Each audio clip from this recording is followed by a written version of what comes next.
Les enzymes sont des catalyseurs très spécialisés. Nous allons essayer de voir en quoi, justement, ces enzymes sont des catalyseurs très spécialisés.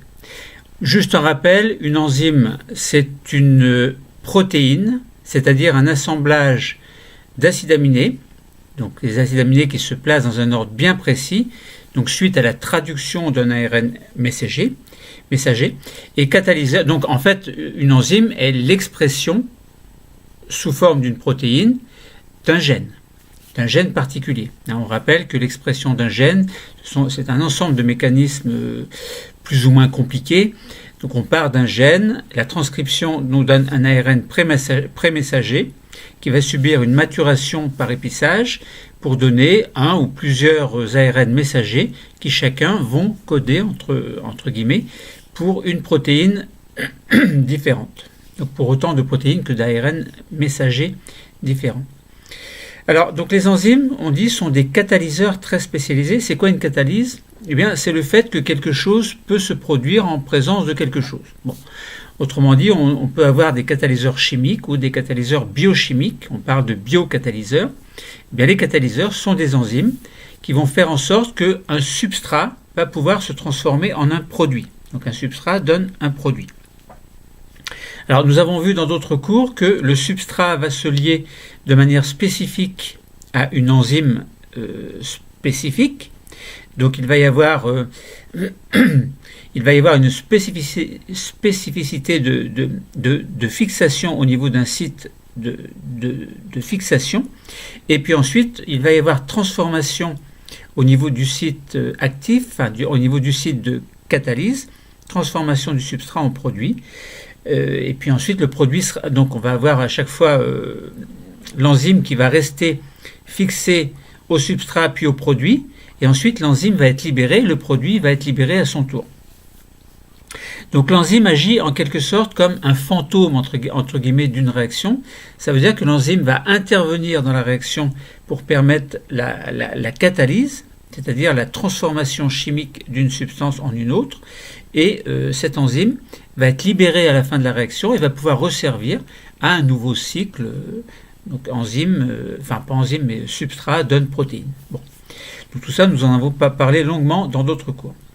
Donc la structure tridimensionnelle d'une enzyme va lui permettre d'agir avec ses substrats et explique ses spécificités en termes de substrats et de réactions catalytiques.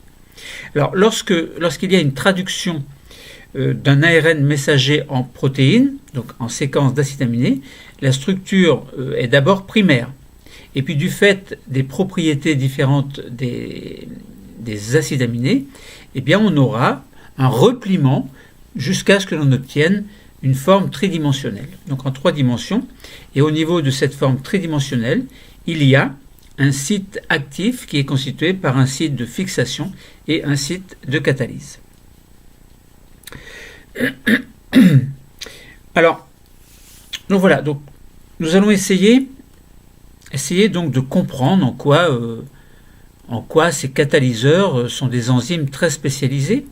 Alors, on va essayer de mettre en évidence le fait qu'il y a une double spécificité des enzymes, et on va essayer d'expliquer sur quoi elles reposent. Donc cette double spécificité.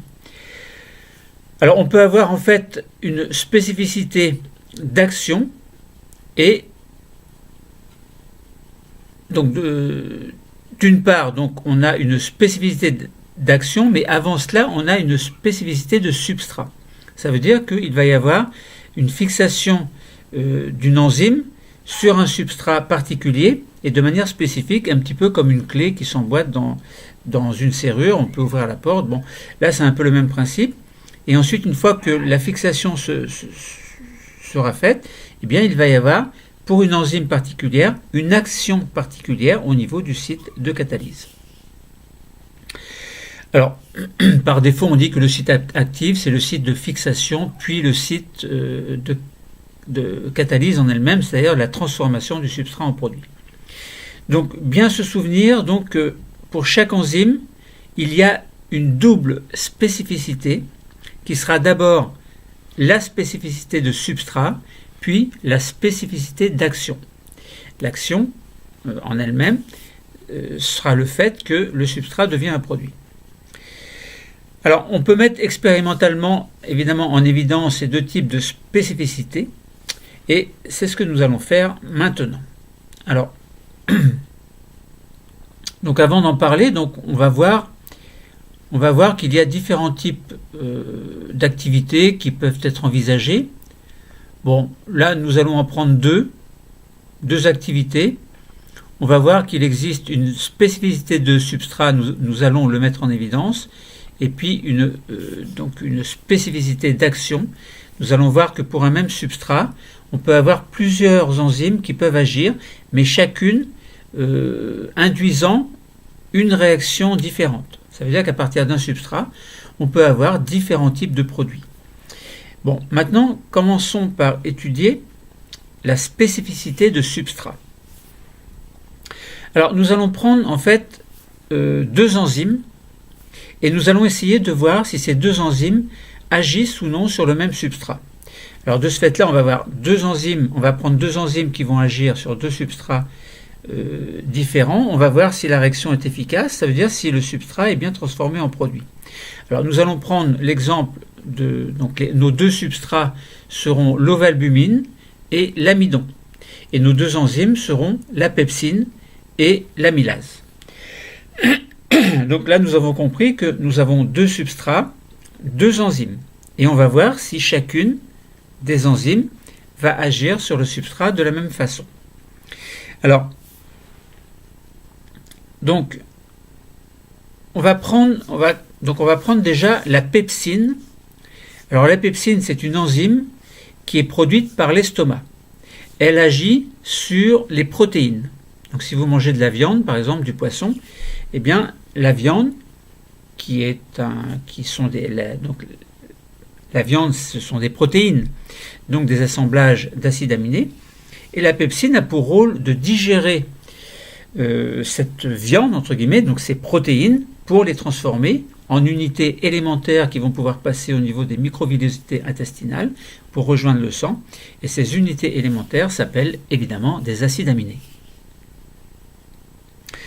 Donc la pepsine, bien se souvenir que c'est une enzyme qui est produite par l'estomac et qui va agir essentiellement sur les protéines. Bon, alors nous le savons, maintenant dans l'expérience, nous allons montrer que la pepsine, en fait, elle agit bien sur l'ovalbumine. L'ovalbumine est une protéine. Bon, alors voilà.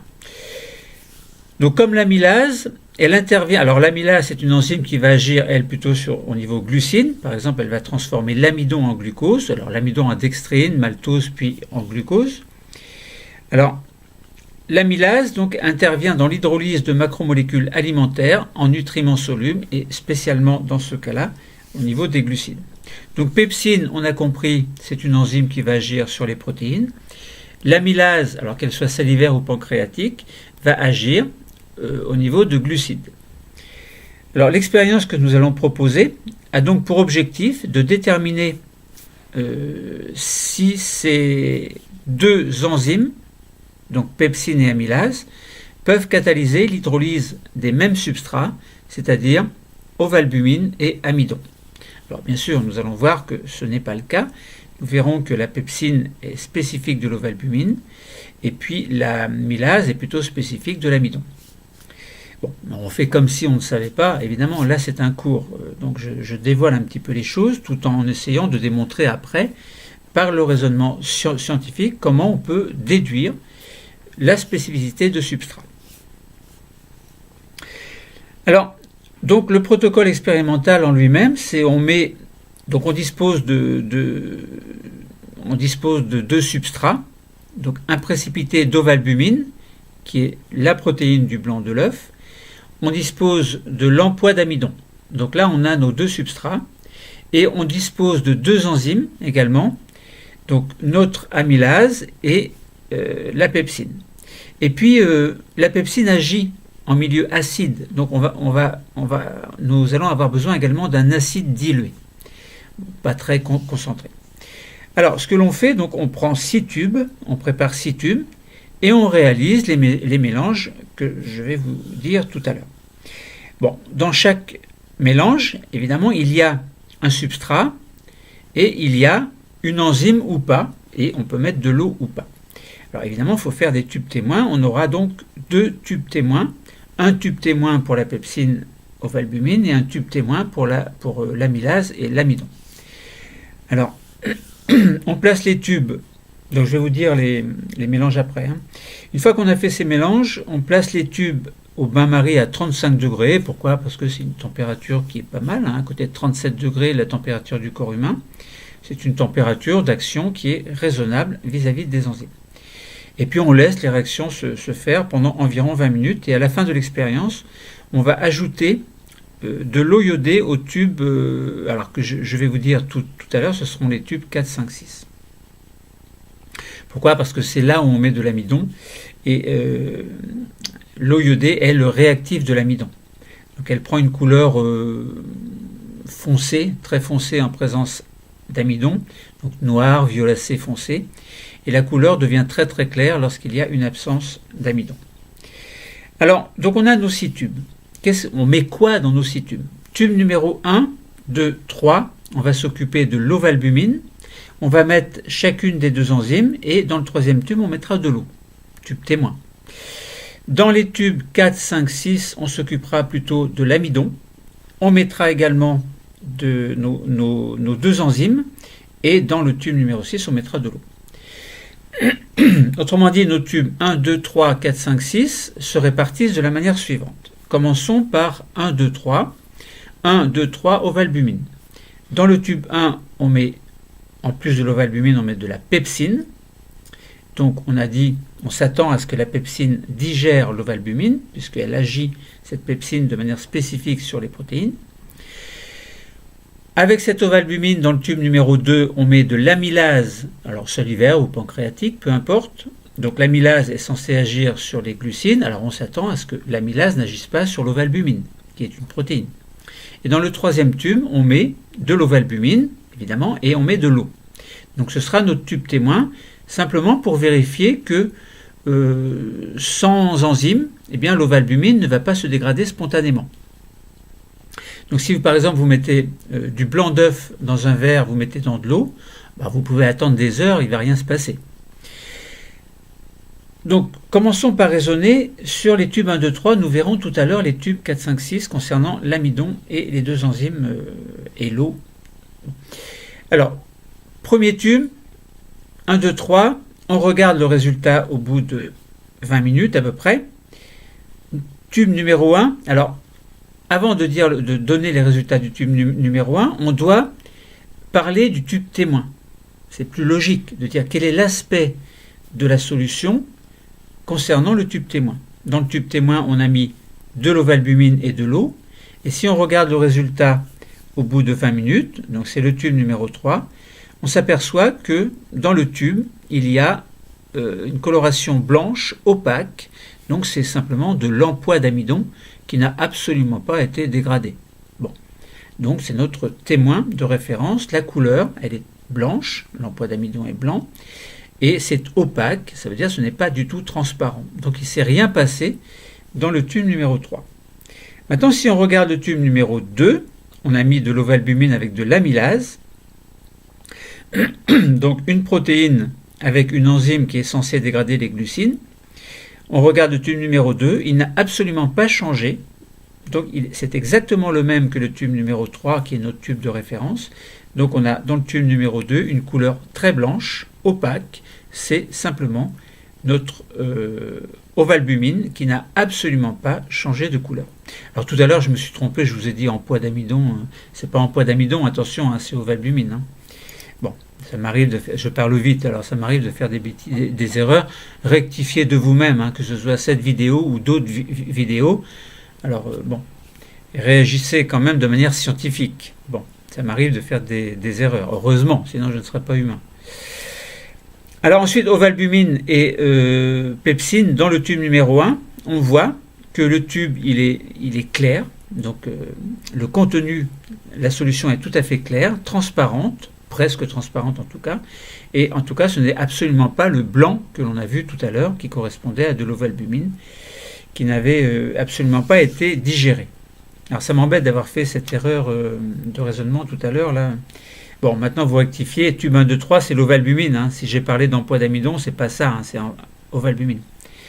Donc voilà, donc dans le tube numéro 1, on s'aperçoit que, et en comparaison avec le tube numéro 2, où on a mis de l'amylase, eh bien que la pepsine a bien digéré l'ovalbumine, donc la protéine, alors très certainement en acide aminé évidemment, très certainement, c'est une hypothèse qui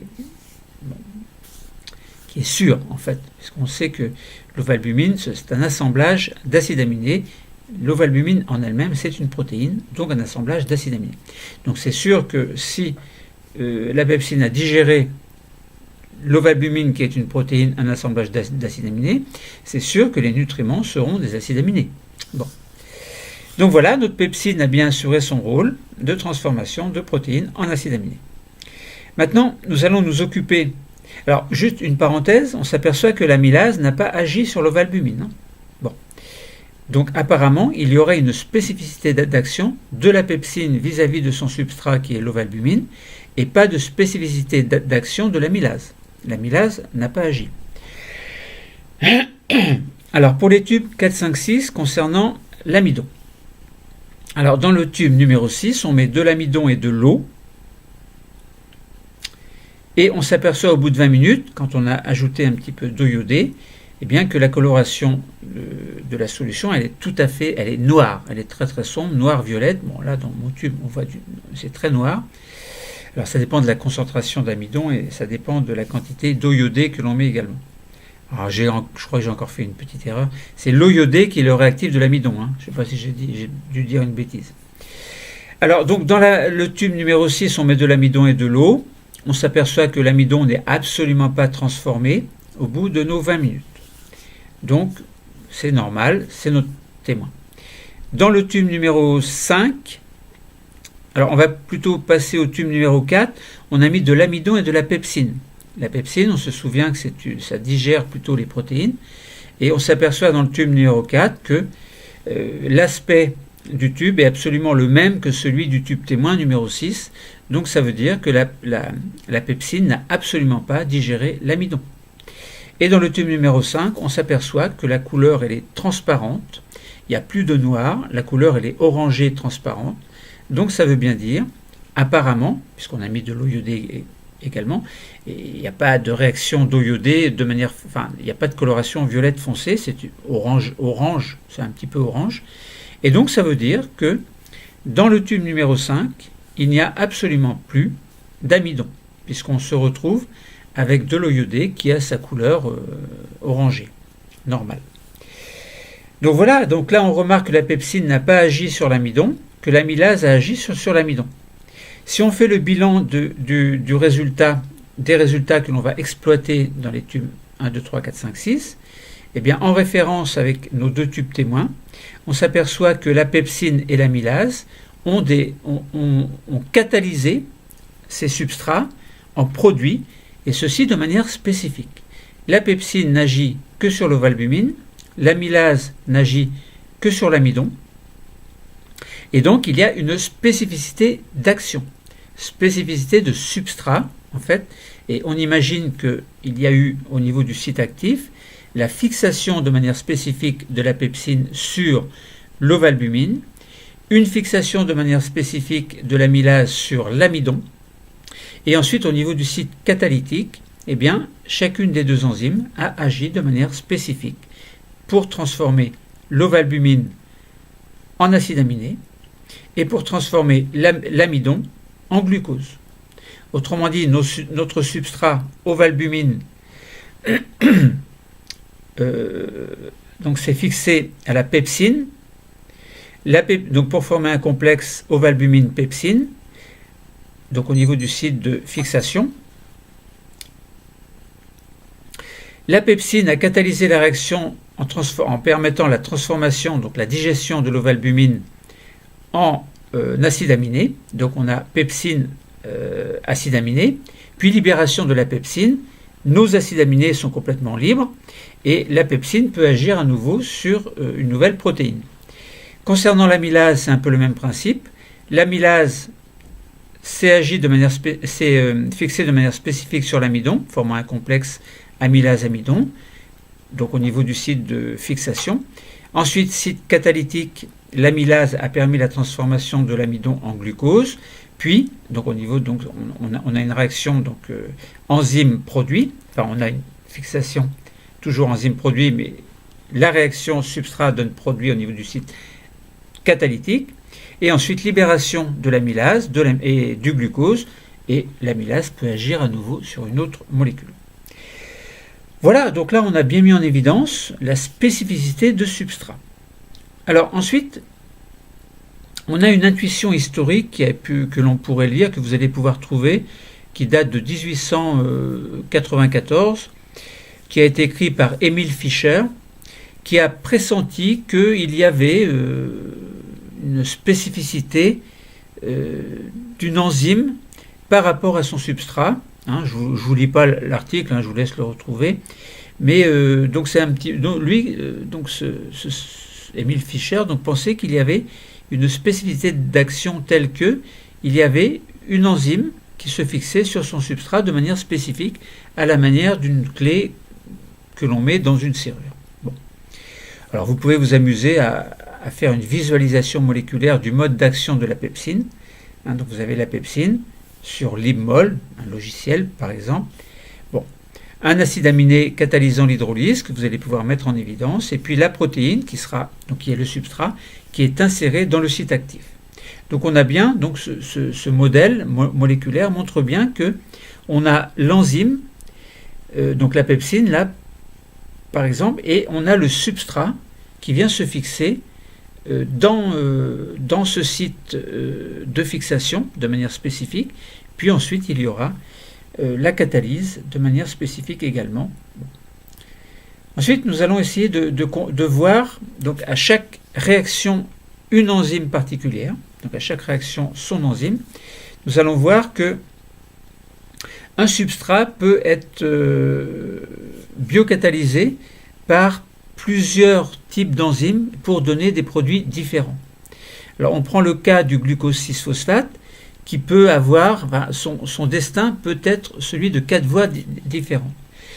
Le glucose 6-phosphate peut donner, selon une réaction que l'on appelle la respiration cellulaire, peut donner de l'énergie. Ça, on en a parlé largement dans d'autres cours également.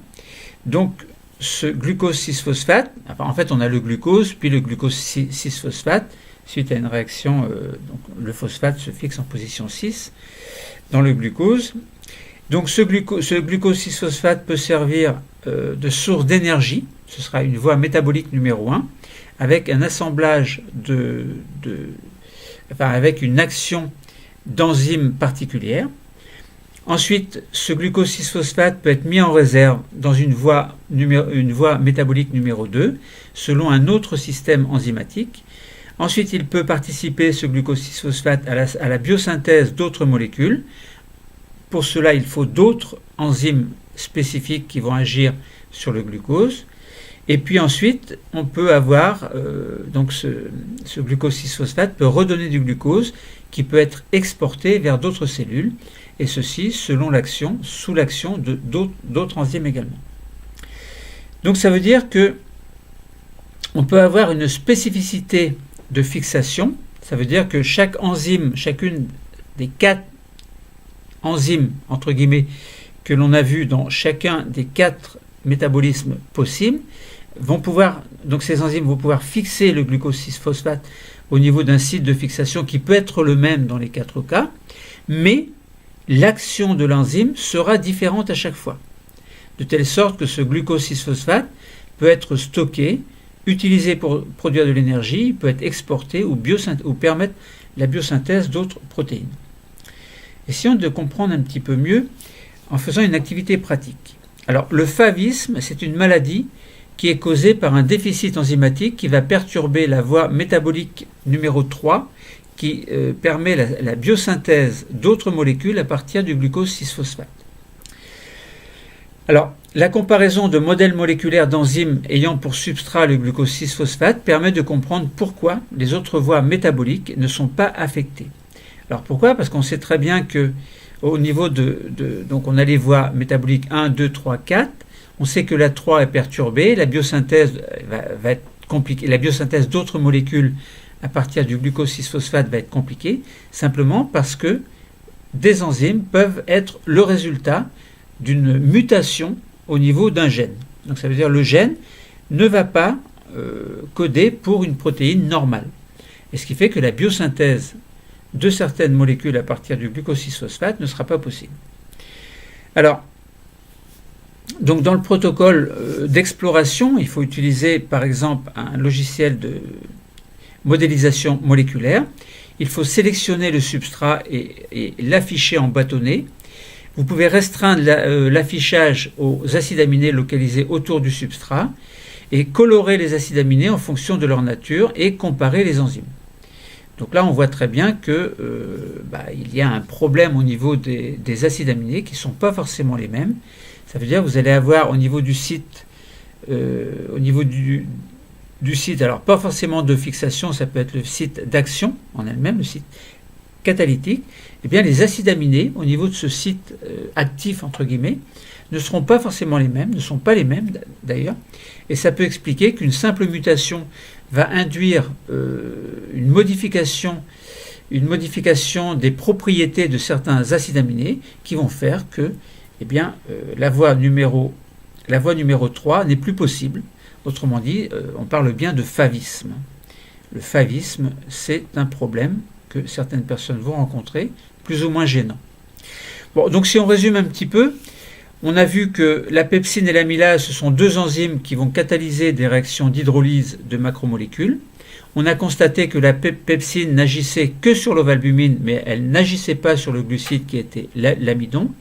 L'amylase, elle, agit sur l'amidon de manière spécifique, mais n'agit pas sur l'ovalbumine. Cette expérience a donc bien mis en évidence ce que l'on appelle la spécificité de substrat. Une enzyme n'agit que sur un substrat déterminé, c'est celui qui a une forme particulière qui est adaptée à celle de son site actif. Autrement dit, on revient toujours sur la notion de site actif.